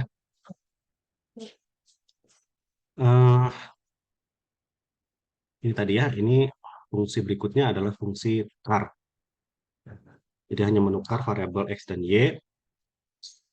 Ya. Jadi dia menerima dua inputan X dan Y. Kalau menukar itu ya, kita butuh satu tambahan dummy variabel, namanya temp, ya, temporary.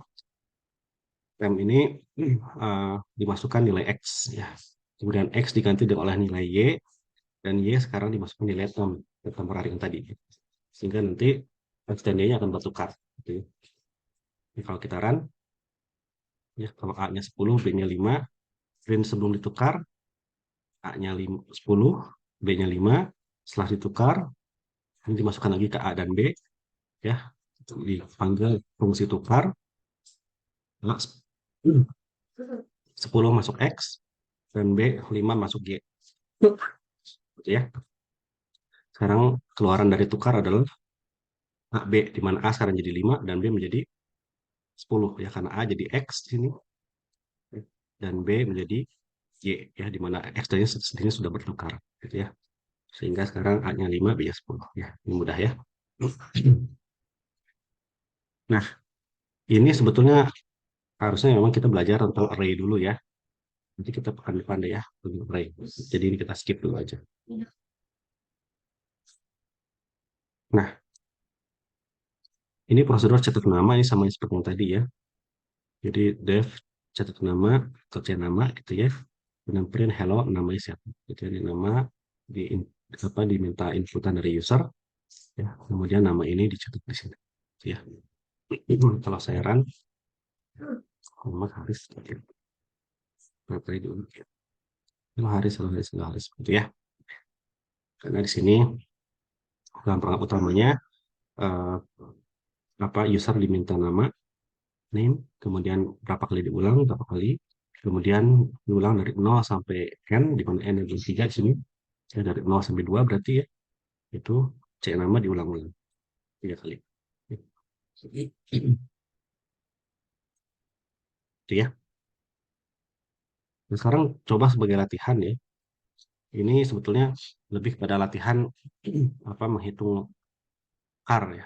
Kuadrat tambah 2x tambah 1 itu ini buat fungsi untuk menghitung persamaan akar kuadrat. Koordinat adalah x kuadrat bx tambah c gunakan rumus ABC ya. Kemudian eh,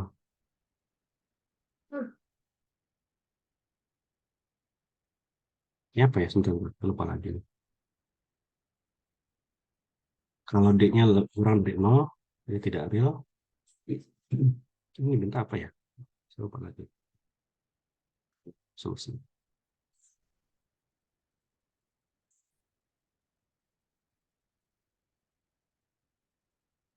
Ya, diminta karakternya ya.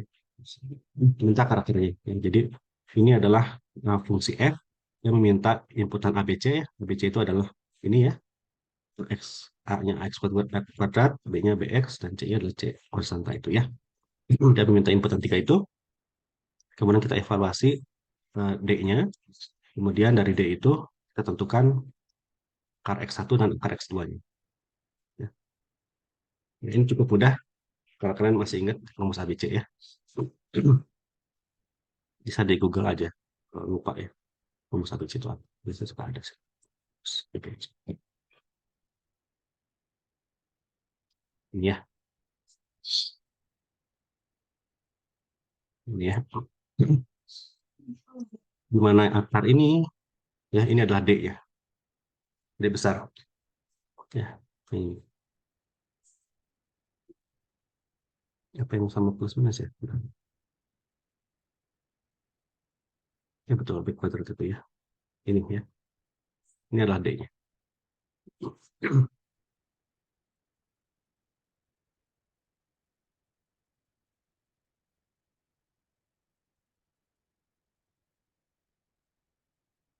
Silakan dicoba ya. Kadang-kadang kalau nyobain sendiri sama cuma sekedar ngedengerin tuh beda gitu ya.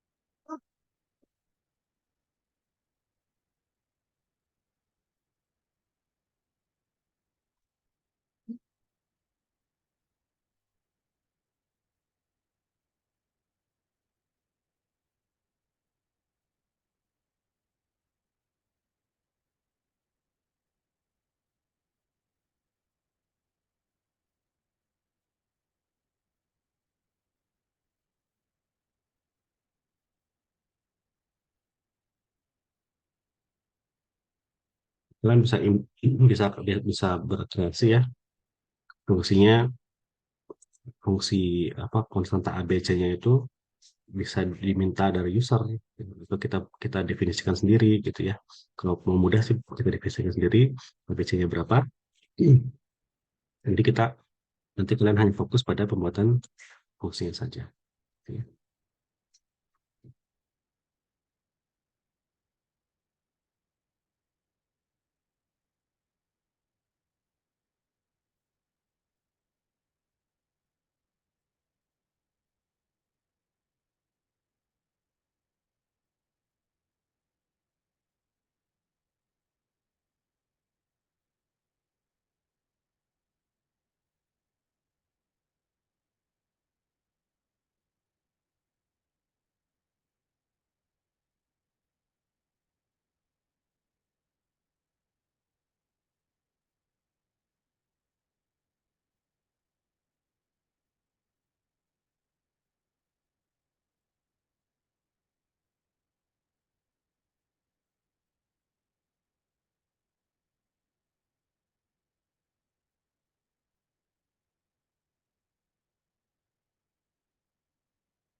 Sudah? Kalau sudah coba kita lihat ya. Jadi ini kita mendefinisikan suatu fungsi namanya fungsi A, B, C gitu ya. Dia menerima tiga variabel inputan di mana D-nya adalah B kuadrat. Kalau kuadrat itu bisa seperti ini ya. Biasanya kita kan B bintang B ya. Tapi cara lainnya adalah B bintang-bintang 2 ya. Kalau pengen nggak 3 tinggal ganti 3 gitu ya. Kalau 4 tinggal oke. B kuadrat min 4 kali A kali C. Ya. B kuadrat min 4 kali C. Kakak pertama adalah min B plus ya. Yang pertama plus dulu adalah akar kuadrat dari D dibagi 2A. Sedangkan X2 adalah min B min akar kuadrat dari D dibagi 2A. Nanti di return berapa X1 dan X2. Gitu ya. Nah, dalam program utama kita coba definisikan aja ABCD-nya atau di sini pakai DEF ya. Nah, ingin membedakan dengan yang ABCD dan yang ini ya, gitu ya. D-nya 1 ya. Ini D-nya 1, ini 2, ininya 1 gitu kan ya. 1 2 1. Nah, kita masukkan X1 dan X2-nya membantu fungsi memasukkan angka DEF ini. Ya.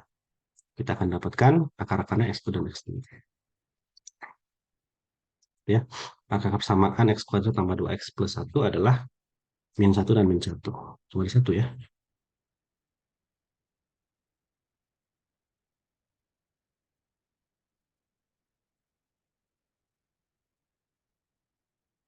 Nggak bisa kalau 2 2 1. Bisa.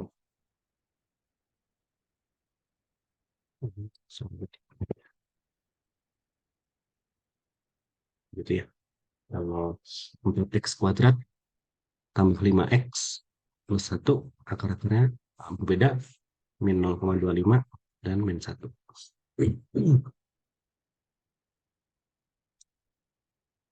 Gitu ya. Kalau tadi banyak error-error ya waktu saya coba-coba angka ini itu karena tidak bisa mendapatkan akar kuadratnya gitu ya.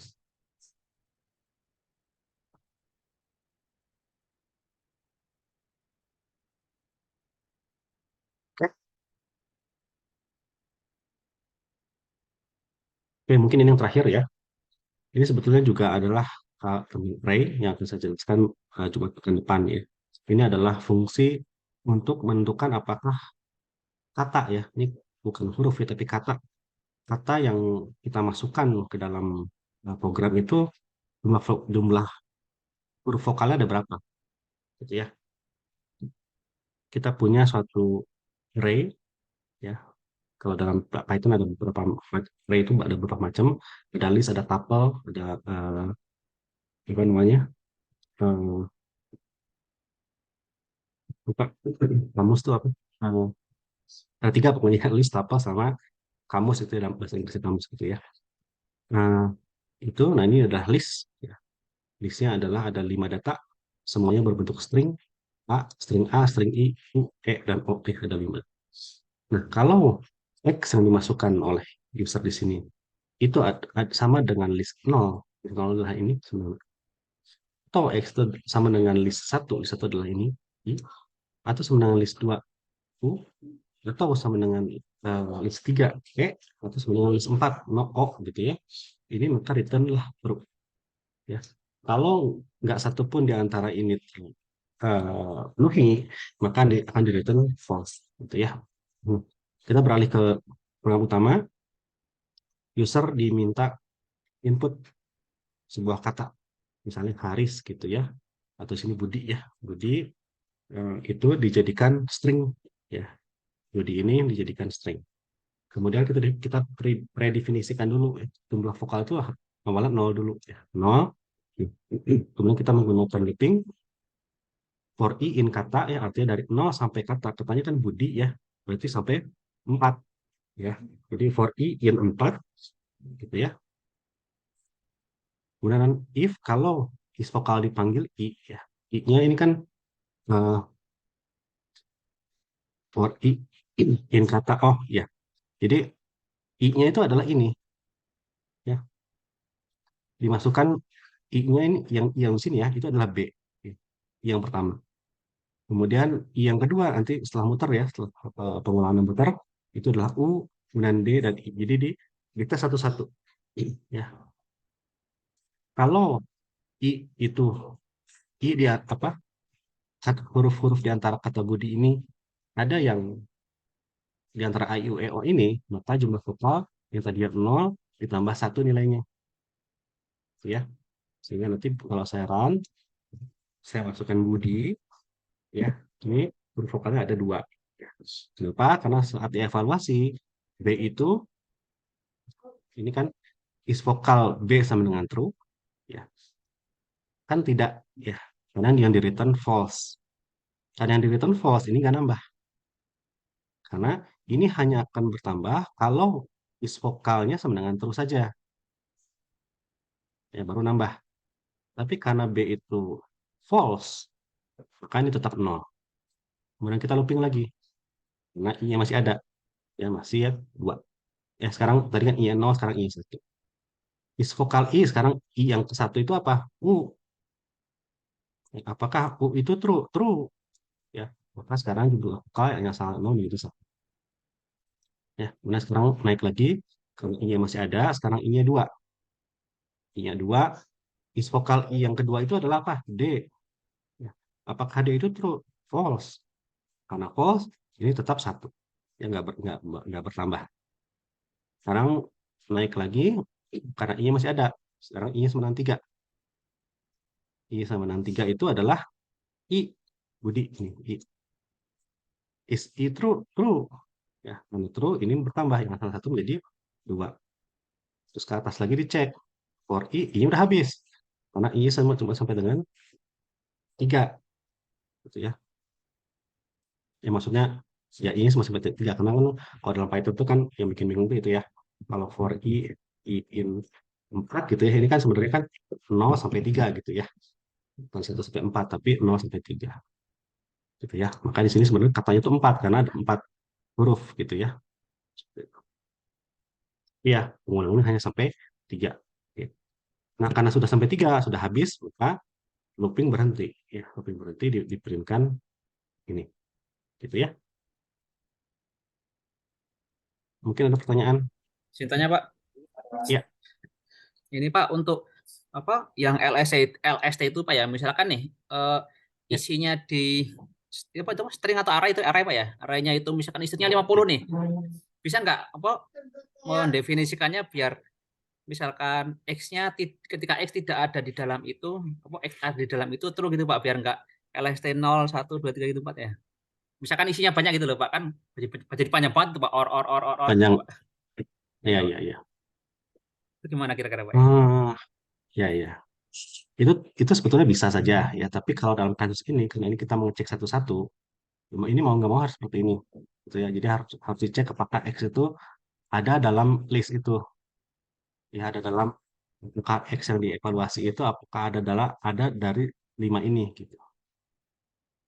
Jadi kalau mau mengevaluasi begini caranya gitu ya. Tapi kalau kalau bukan untuk mengevaluasi ya, misalnya untuk apa ya, eh, nanti kita lihat lebih detail tentang ini, tentang list ya, apa saja yang bisa kita kerjakan dengan list gitu ya. Tapi pada dasarnya bisa ya. Kita tidak harus menulis panjang-panjang seperti ini gitu ya. Dari sekian banyak list, misalnya sini kan cuma 5 kali 1 ya, mudah sekali gitu ya. Tapi kalau array-nya banyak sekali gitu ya, berupa matriks misalnya 10 kali 10 gitu ya, nanti kan harus harus apa nggak mesti seperti itu. Ya. Nanti kita lihatlah pekan depan mengenali lebih detail. Gitu. Ya sementara itu dulu ya.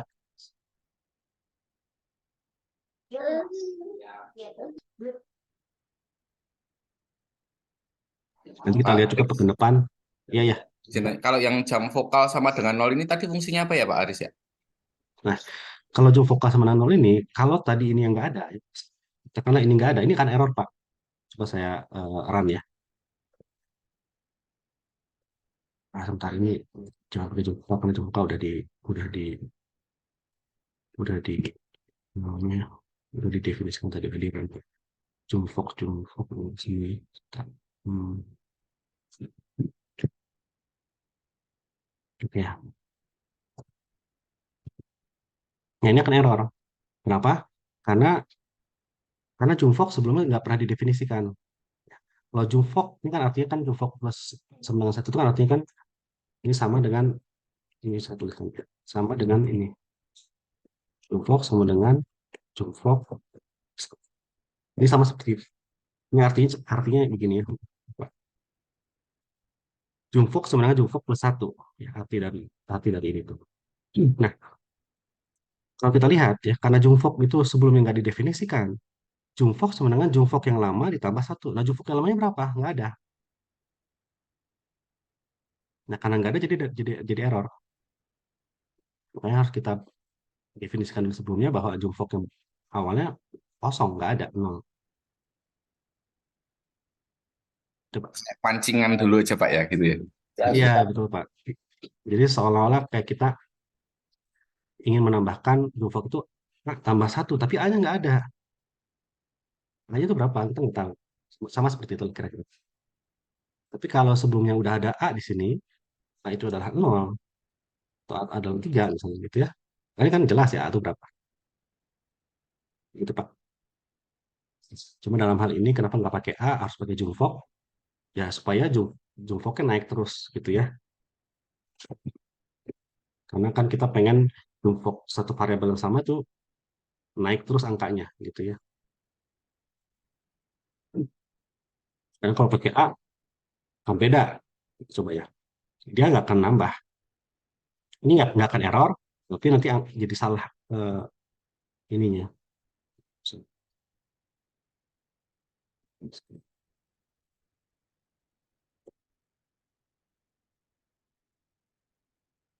Nah, ini jadi salah. Ya, karena jump-nya nggak naik-naik terus gitu. Karena kita menggunakan variabel yang berbeda. Nah, di sini. Kenapa? Karena A nilainya selalu 0. Itu mau gimana pun A itu selalu 0. Tapi kalau kita di sini menggunakan jump ya, jump yang tadinya 0 sekarang jadi 1. Nah, terus nanti diganti lagi 1 ditambah 1 lagi jadi 2. Ya. Mudah-mudahan jawab ya.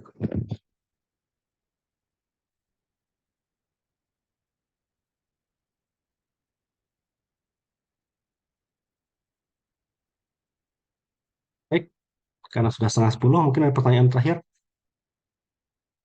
Tidak ada. Baik, kalau nggak ada, silakan nanti dipelajari lagi contoh-contoh ini ya. Dan juga tadi satu pertanyaan yang belum bisa saya jawab dari Himawan ya mengenai return, itu mungkin Jumat depan ya, saya coba cari dulu aturannya seperti apa. Oke, nanti juga seperti biasa videonya akan saya share di Teams ya.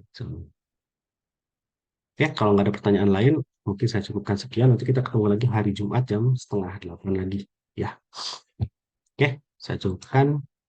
Terima kasih. Assalamualaikum warahmatullahi wabarakatuh. Waalaikumsalam warahmatullahi wabarakatuh. Waalaikumsalam warahmatullahi wabarakatuh. Waalaikumsalam. Terima kasih. Terima kasih. Sama-sama.